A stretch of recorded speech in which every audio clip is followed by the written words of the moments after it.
espacio creado por la Subgerencia de Educación de la Municipalidad Metropolitana de Lima. A todos los profesores que están aquí en línea, desearles un muy feliz día por este día que celebramos el Día del Maestro.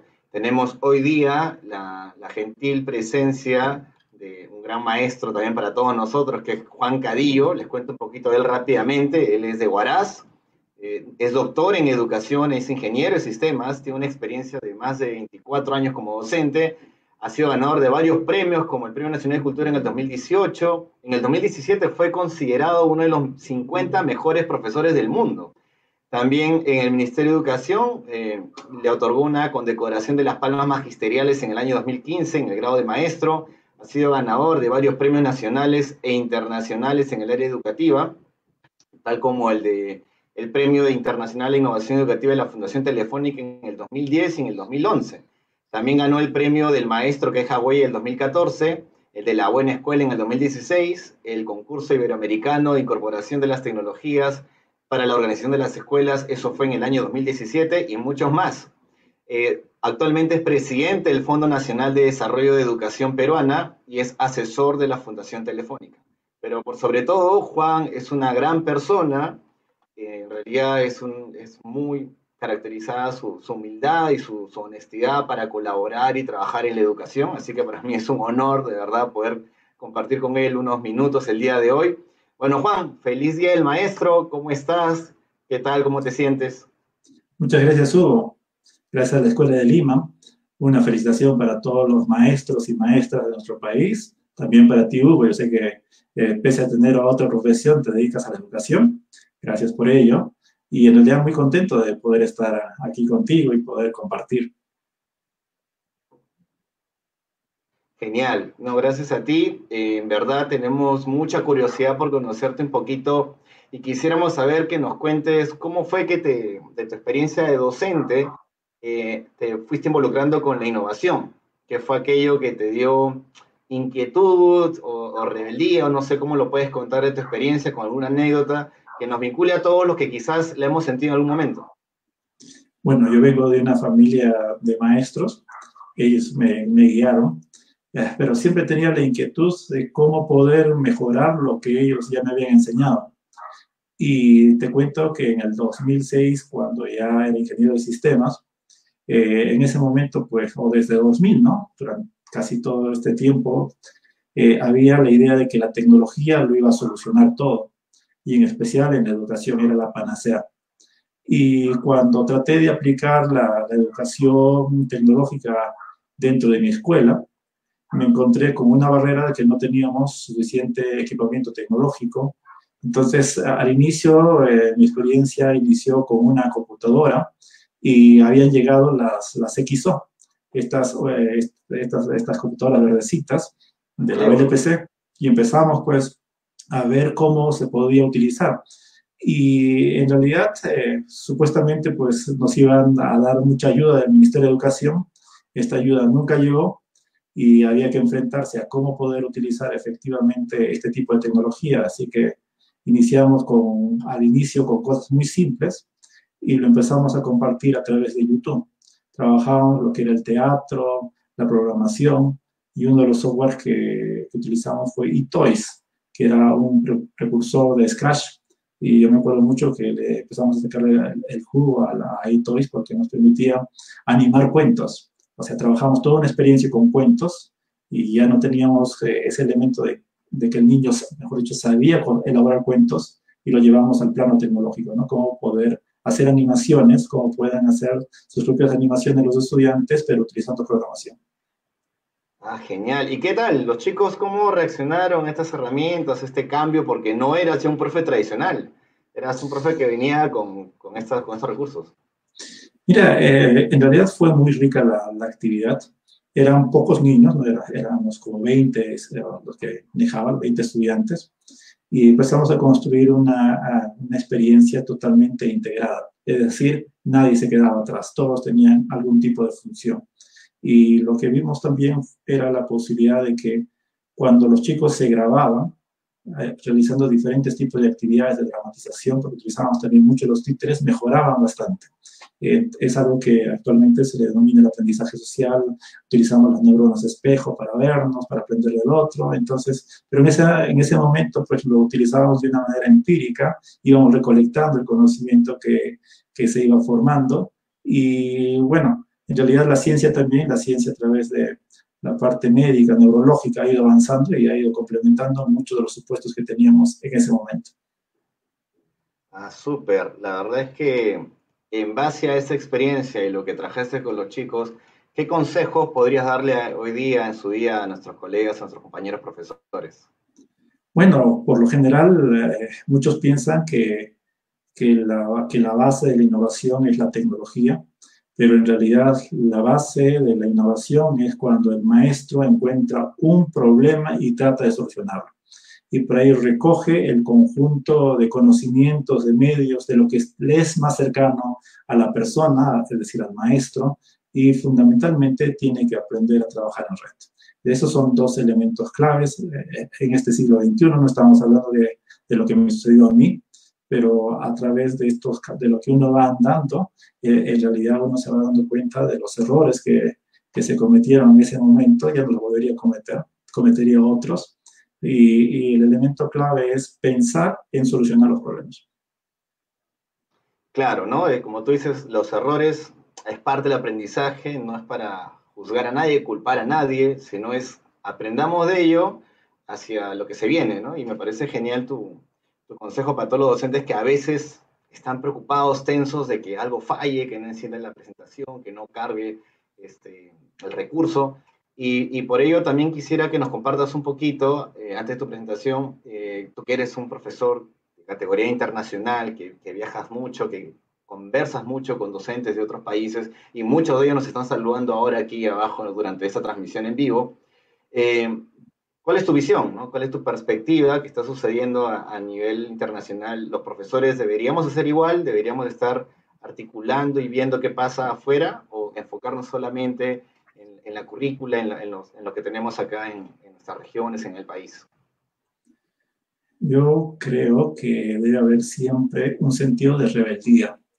El sistema, por lo general, siempre trata de perpetuarse y lamentablemente muchas de las soluciones que hemos ido aprendiendo a lo largo del tiempo, con el avance y cambio de la sociedad, este cambio tan dramático generado por la tecnología y cambios sociales, cambios económicos, entonces mucho de lo que hacemos ya no responde a la realidad.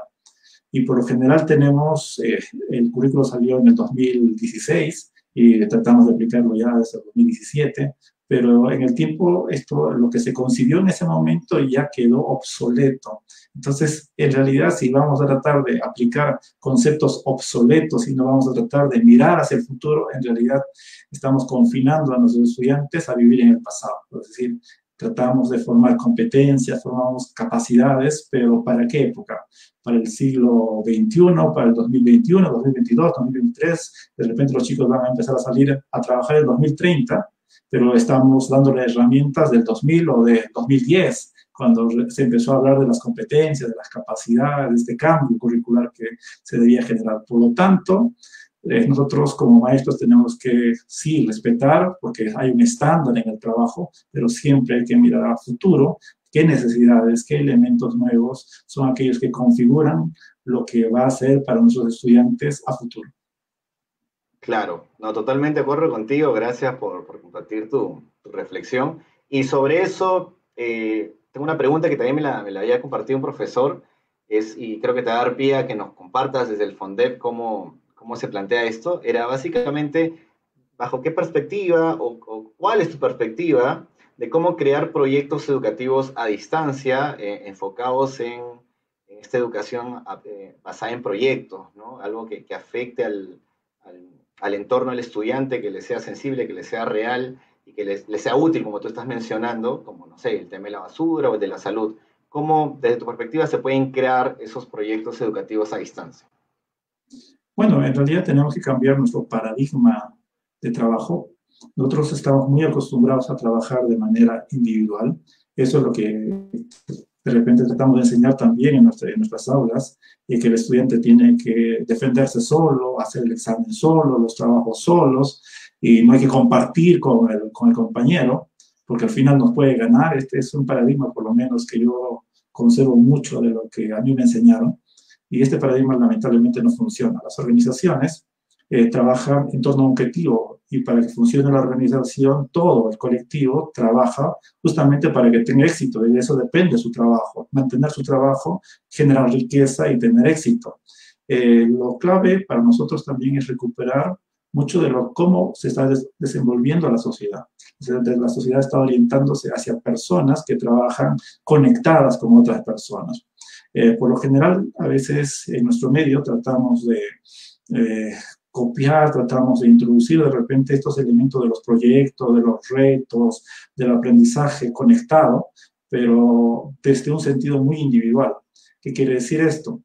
Quiere decir que para, por ejemplo, desarrollar una pedagogía orientada a proyectos, necesitamos trabajar como un equipo, como un colectivo, no solo los profesores de la escuela, sino si tenemos alguna dificultad, ir a consultar a la universidad, de repente al tecnológico, a una ONG, a la posta médica, a los padres de familia que tienen determinadas profesiones para satisfacer las necesidades. Por lo general, una orientación a trabajar por proyectos es multidisciplinario, y a un maestro no le va a alcanzar la vida para poder aprender todo lo que necesita. Por lo tanto, necesita estar conectado, colaborar, pedir ayuda.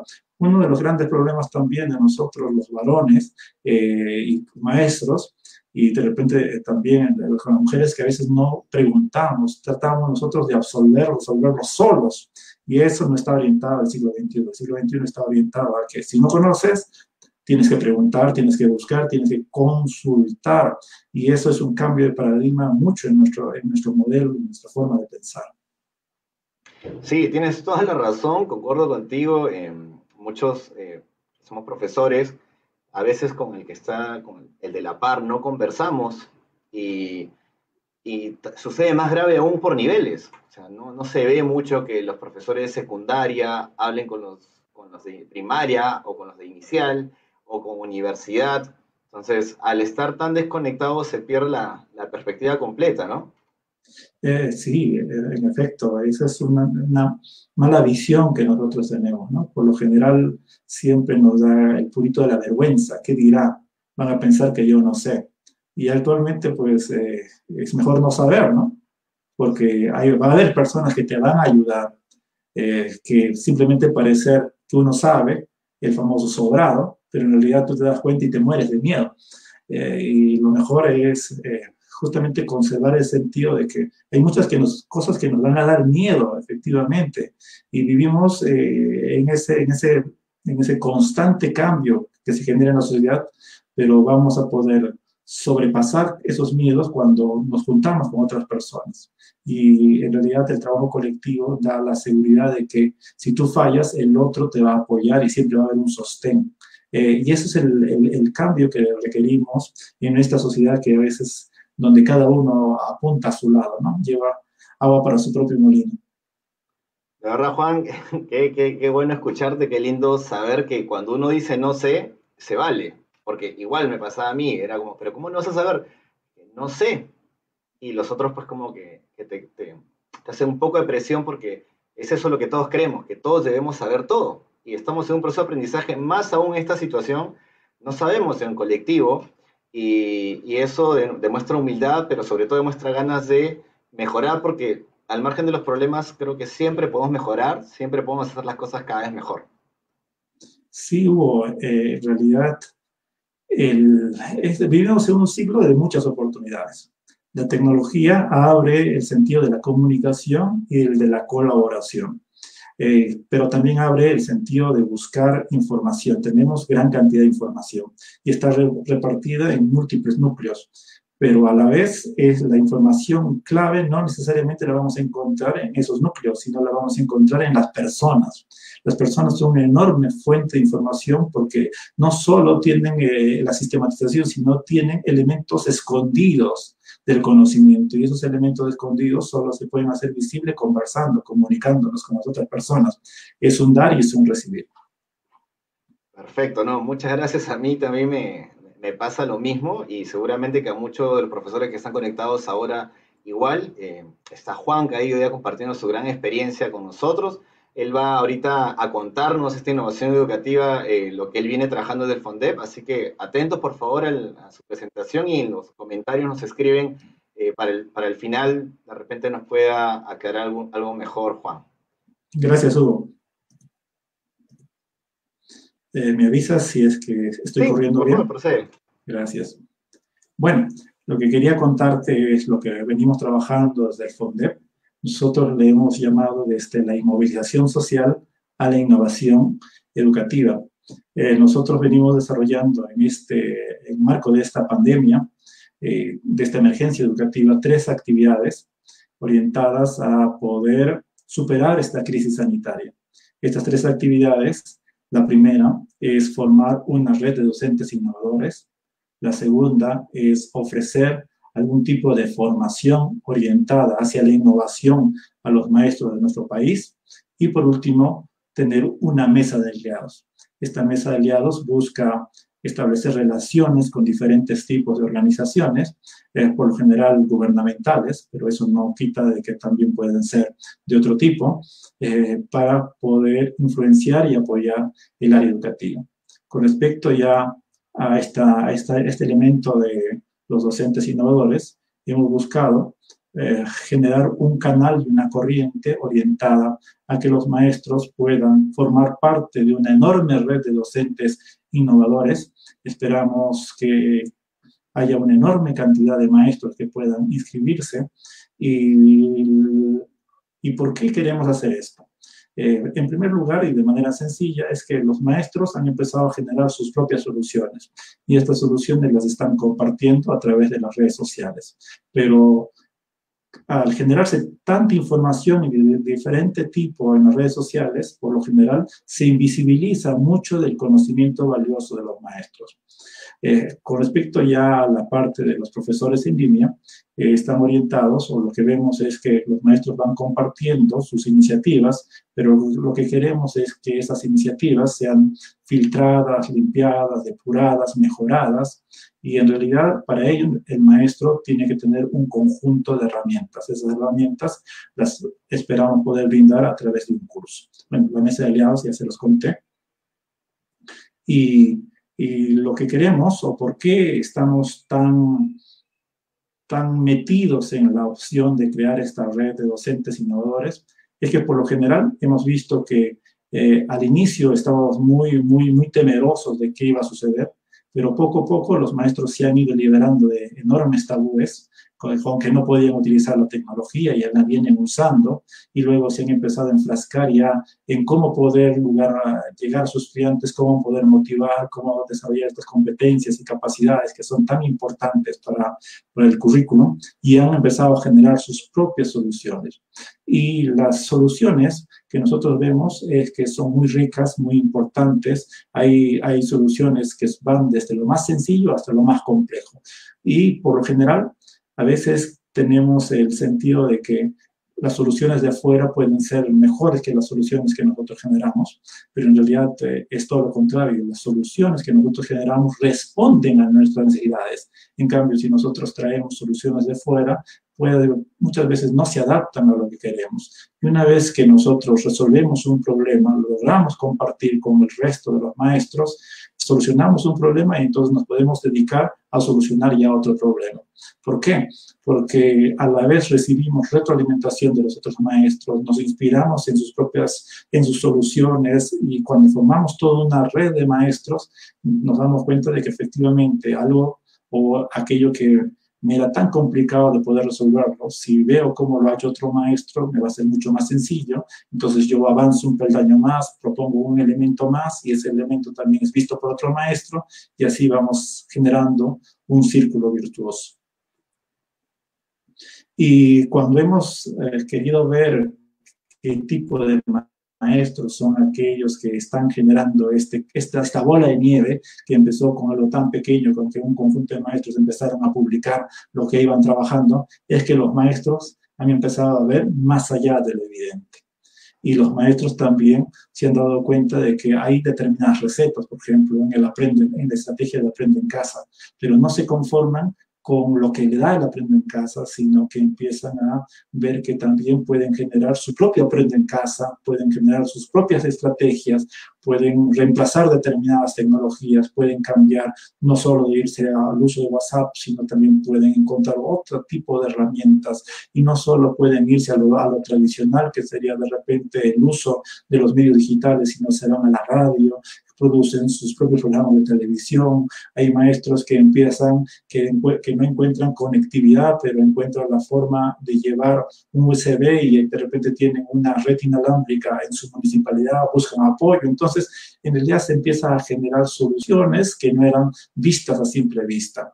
Asimismo, los maestros que estamos viendo en las redes sociales y que están formando también parte de las redes docentes innovadores, empiezan a experimentarse y empiezan a retarse, es decir, experimentar nuevas soluciones, empiezan a retarse, a generar soluciones tecnológicas o soluciones sociales que justamente están paliando mucho de lo que venimos viviendo. Y también hay este elemento que es clave, que no le tienen miedo a fallar, ¿no? Por lo general, en el sistema educativo nosotros tenemos miedo al qué dirán, qué pasa si me equivoco, qué pasa si no hablo bien, qué pasa si mi material no es el adecuado, sino que los maestros se están motivando a compartir lo que saben, lo que hacen, y no tienen miedo, simplemente han dejado de tener miedo.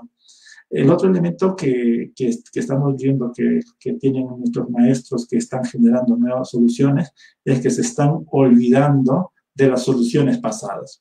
Y esto es trascendente porque muchas veces en la educación, hasta el año pasado, estábamos muy encasillados en qué elementos debíamos de regir, que había un conjunto de pasos, a la vez si queríamos saltarnos estos pasos no era posible, ¿no? Y entonces, en cambio, en este 2020, a través de esta pandemia, pues que al inicio fue muy complicada, los maestros se han olvidado de determinadas cosas que hacían y han empezado a destruir esas cosas y han empezado a proponer otros elementos. Y de repente otra característica que hemos ido identificando es su posibilidad de resiliencia. Esto significa que muchos maestros al inicio se han chocado contra la dificultad de que no podían utilizar su celular adecuadamente, no podían utilizar la computadora, no podían entrar al Zoom, no podían crear sus aulas virtuales, no podían de repente enviar los mensajes de texto, no podían editar su material didáctico. Pero ahora, poco a poco, en realidad se han sobrepuesto a esas dificultades, han empezado a revisar YouTube, revisan manuales, revisan tutoriales, opinan con otros maestros, reciben opiniones, retroalimentación, y en realidad se ha generado un cambio trascendente e importante en este año. ¿Y por qué es importante este momento, ese 2020? He tratado de graficarlo hasta febrero del 2020. El sistema educativo era una enorme burbuja con un enorme campo de fuerza donde las nuevas ideas, lamentablemente, era muy difícil que penetraran. Hablamos de repente soluciones tecnológicas, hablamos de la importancia de los juegos, importancia del ajedrez, de la parte lúdica, de la parte experimental, del arte, del teatro, de la ciencia. En realidad había y existen ya determinadas pedagogías, metodologías, estrategias que estaban circulando fuera del entorno educativo, pero la escuela estaba totalmente cerrada y lamentablemente eso era lo que sucedía hasta febrero del 2019. Pero a partir de marzo del 2020, a razón de estas dificultades que hemos tenido con la pandemia, se ha roto esa barrera y cada uno nos hemos tenido que enfrentar a generar nuevas soluciones. Pero a la vez esto ha sido un choque tremendo, pero a la vez una gran oportunidad para todos los maestros, para que estos elementos empiecen a fluir. ¿Cómo hago yo para que mi estudiante empiece a divertirse dentro de su casa, pero también aprender. ¿Cómo hago yo para que mi estudiante experimente determinadas cosas en su hogar? ¿Cómo hago yo para utilizar laboratorios virtuales? ¿Cómo hago yo para que mi estudiante se exprese mejor en las redes sociales? ¿Cómo hago yo para que determinados elementos caseros sean realmente elementos de aprendizaje dentro de la casa? ¿Cómo hago yo para involucrar a los padres de familia? En realidad, como les decía, se ha permeabilizado y esto es muy importante y estamos en un momento histórico dentro de la educación porque es a partir de ahora y en la forma en que nosotros consolidemos esa ruptura es que van a introducirse nuevos elementos a la educación. Y en esta introducción, en esta ruptura de las barreras que se están generando, entonces empiezan a generarse estas ideas y luego otra idea. Y a veces podemos repetir las ideas y a veces no necesariamente tener idea de lo que estamos haciendo. Pero la ventaja de tener ideas es justamente que podemos tener ideas descabelladas y de repente ideas sin cabello, pero de entre todas esas ideas que se van generando, pues puede haber una gran idea.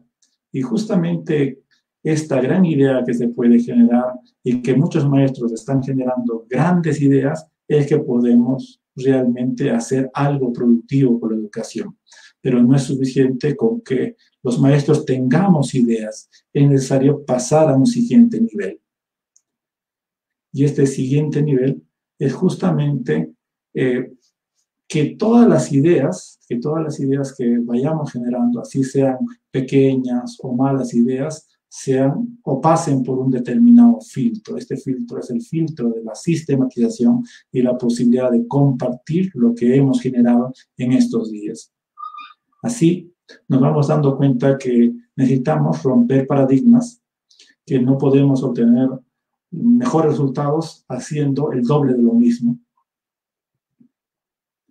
que también estamos en un momento donde la tecnología ha hecho que sucedan cambios y nos demos cuenta de que estos cambios se han generado y que estamos en el siglo XXI, donde, por ejemplo, en un estudio que hizo Crosshart, él decía en el 2015 que en el año de 1986 el 75% de los conocimientos necesarios los teníamos en nuestra cabeza, pero ya en el 2020 no llegamos ni al 10%. Entonces, habría que hacernos la pregunta, ¿dónde está el conocimiento pedagógico para satisfacer las necesidades de mis estudiantes? ¿Cómo puedo hacer yo para que mis estudiantes puedan realmente aprender? Puedan aprender. Entonces, en realidad, lo que vamos a ir viendo es que el conocimiento se encuentra efectivamente en las grandes bases de información, se encuentra disperso en el Internet, pero fundamentalmente se encuentra en las otras personas. Entonces, lo que nosotros necesitamos para satisfacer las necesidades de las escuelas es fundamentalmente trabajar con una red de maestros y de otro tipo de profesionales en un sentido más interdisciplinario.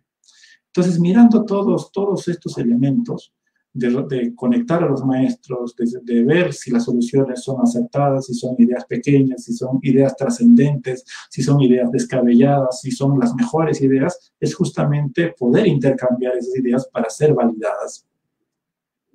Así, el objetivo también de la propuesta que desde el FONDEP estamos haciendo es lograr curar el contenido. Permitir que los maestros logren, en función de lo que van trabajando, de estas intervenciones prácticas que van realizando, puedan sistematizar su conocimiento. Y dentro de este proceso de sistematización, haya también un proceso de reflexión. Y una vez sistematizado y reflexionado el conocimiento pedagógico validado, forme parte de una mejor práctica, de un nuevo conocimiento. Y este nuevo conocimiento va a permitir que otros maestros se inspiren, generen en función de lo ya avanzado, generen sus propias soluciones, de tal manera que vayamos subiendo peldaño a peldaño, pero orientado hacia una mejora en la calidad educativa. Así, nosotros tenemos ya ideas, resultados muy importantes que nos llenan de gusto porque del trabajo que estamos realizando, que es la formación de esta red de docentes innovadores. Tenemos aproximadamente 24.510, eso era hasta el 26 de junio. Estos datos los sacamos el 26 de junio. Inscritos a nuestros cursos MOOC, más de 5.000 estudiantes, diré maestros, bueno, estudiantes a la vez. Y también lo que hemos ido viendo es que cerca de 10.000 maestros han participado en las diferentes actividades que hemos desarrollado desde el Fondeo. Así, lo que podemos ofrecer para los maestros en la red de docentes innovadores es un mapa de innovación, donde tenemos 2.176 proyectos ya registrados, donde nosotros como maestros podemos entrar, podemos geolocalizarlos, podemos revisar de qué trata cada proceso de innovación que han ido realizando. También hemos trabajado en 3 foros con cerca de 17.000 docentes que han participado. En realidad, los que más han participado son de Lima Metropolitana, Cajamarca, Anca, Chapurín y Amazonas. Estamos formando una red muy potente de maestros que no está cerrada simplemente a un grupo, a una élite. Lo que queremos es que una mayor cantidad de maestros puedan participar en nuestra red. Así, dentro de los principales resultados del foro virtual que nosotros hemos tenido, hemos ido avanzando desde la parte tecnológica hacia la parte pedagógica. El primer foro trató sobre cuáles son los principales desafíos y oportunidades en el uso de la pedagogía con la tecnología. Y lo que hemos ido identificando es que los maestros sienten el compromiso de cambio pedagógico frente a las dificultades de acceso y conectividad a Internet. Los maestros han buscado nuevas dinámicas de trabajar, han trabajado también en función de los recursos que tenían, sea el teléfono, sea el WhatsApp. En realidad han ido complementando la estrategia de Aprendo en Casa, al inicio de una manera de repente con múltiples falencias, pero poco a poco nos hemos ido dando cuenta y los maestros se han dado cuenta que la tecnología no es el gran monstruo que nos pintaba, sino es un monstruito cada vez más pequeño. También lo que hemos ido viendo es el uso de los recursos tecnológicos como una oportunidad de liderazgo y legitimidad docente. Como les contaba, ya hay liderazgos pedagógicos locales y regionales. Hay maestros que realmente se han empezado a integrar a esta aldea global, que empiezan a trabajar no solo con maestros de su zona, sino de otra zona del país, y también empiezan a desarrollar proyectos colaborativos con otros maestros alrededor del mundo. También es importante ver que la necesidad del soporte emocional como una tarea fundamental para garantizar el aprendizaje de calidad. Estamos utilizando los medios digitales para conectarnos con nuestros estudiantes, para preguntarle cómo se encuentra, como también preguntarle a los padres de familia cómo se encuentran. También lo que los maestros han ido identificando y lo que hemos sacado como rico de este primer foro es que el aprendizaje ocurre también en el contexto familiar. Muchas veces pensábamos que el aprendizaje solo se daba en la escuela y los niños siguen aprendiendo y siguen aprendiendo con sus padres y con el apoyo de los maestros. Asimismo, hay una prioridad en el uso pedagógico y didáctico de los recursos tecnológicos para mejorar. ¿Qué significa esto? Significa que lo pedagógico debe guiar al uso de la tecnología.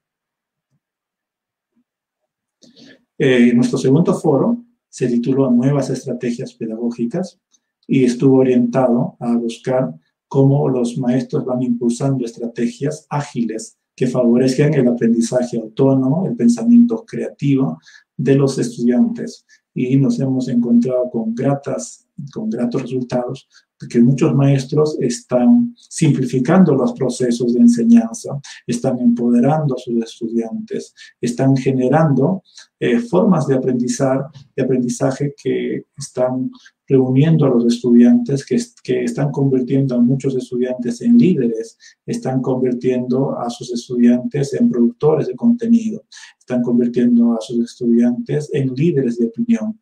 Y en realidad es un proceso de empoderamiento muy, muy importante. Asimismo, hay oportunidades de aprendizaje para fortalecer el soporte emocional de los estudiantes, docentes y padres de familia. Y esto también es clave porque los Los mismos profesores están generando soluciones, pero no las están generando solo, las están generando buscando aliados. Se están aliando con su propio GEL, con su propio centro educativo, y en función de los recursos que van teniendo, pues van ayudando a sus padres de familia, a sus estudiantes. Hay también un elemento clave respecto a la prioridad de uso pedagógico y didáctico de los recursos tecnológicos para mejorar los aprendizajes. Muchos maestros ya, estamos hablando entre el mes de junio, han empezado a generar sus propias aulas virtuales, han encontrado mejores usos para WhatsApp que simplemente enviar mensajes, sino también se están convirtiendo en líderes de una comunidad de padres de familia y de una comunidad de estudiantes. Es obvio que no todos logran conseguir lo mismo, pero lo rico de poder conversar, de poder dialogar sobre esto es que vamos encontrando pautas, vamos encontrando patrones para que justamente otros maestros que les es difícil poder aplicar todavía estas estrategias se inspiren en esos maestros y fundamentalmente pidan, como les dije al inicio, ¿no? Pidan opinión, pregunten cómo lo han logrado, y eso justamente es una de las enormes riquezas de las redes sociales. También nos hemos dado cuenta de que existe la generación de evidencia que contribuye a la reflexión crítica sobre las estrategias implementadas. Y esto es fundamental porque ya los maestros han ido compartiendo en todas las redes sociales, ¿no? En YouTube y fundamentalmente de repente la red social que más nos gusta sea Facebook.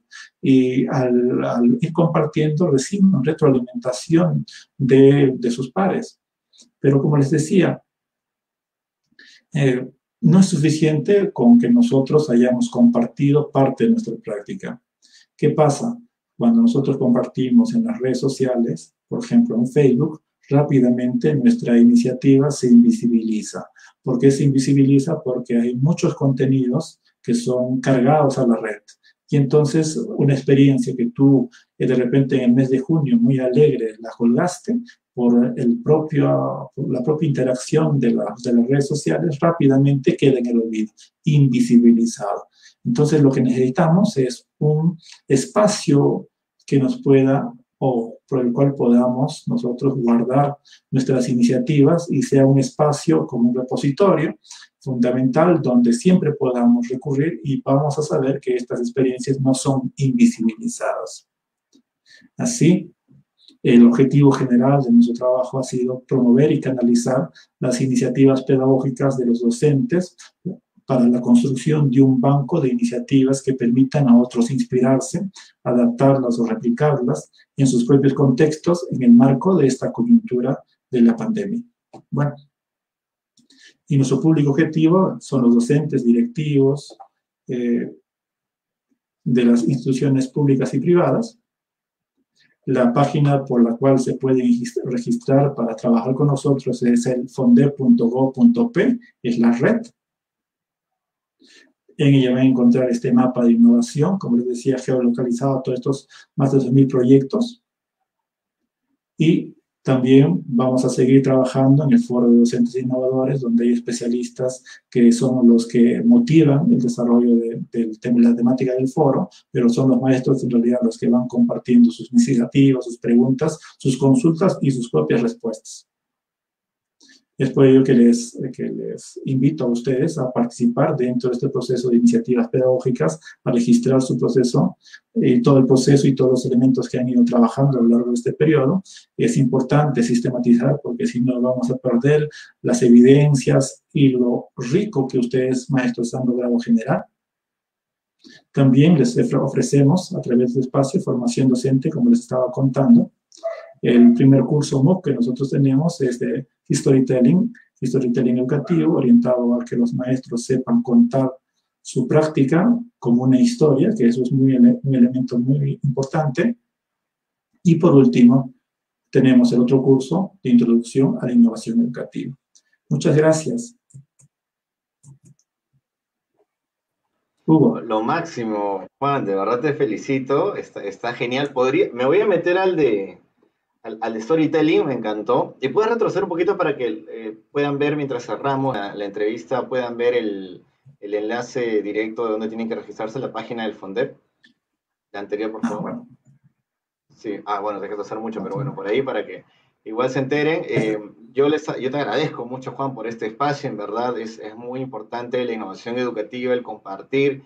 Tú mismo eres una gran inspiración para muchos profesores. Te comentaba yo en el interno que es un honor para mí poder compartir ahora y verificar lo que se nota de ti, ¿no? Porque al margen de los premios y los reconocimientos que tú hayas tenido, que has logrado, lo cual es muy loable, me doy cuenta que tú te mantienes en el proceso de compartir, te interesa estar ahí siempre mejorando, inspirando, escuchando a otros. Y creo que eso es lo que muchos hemos replicado de ti, ¿no? Del estar siempre en el proceso, más allá de que hubiera o no hubiera el premio, ¿no? Claro, sí, Hugo, lo importante, estamos en un proceso de cambio. Nadie es dueño de la verdad.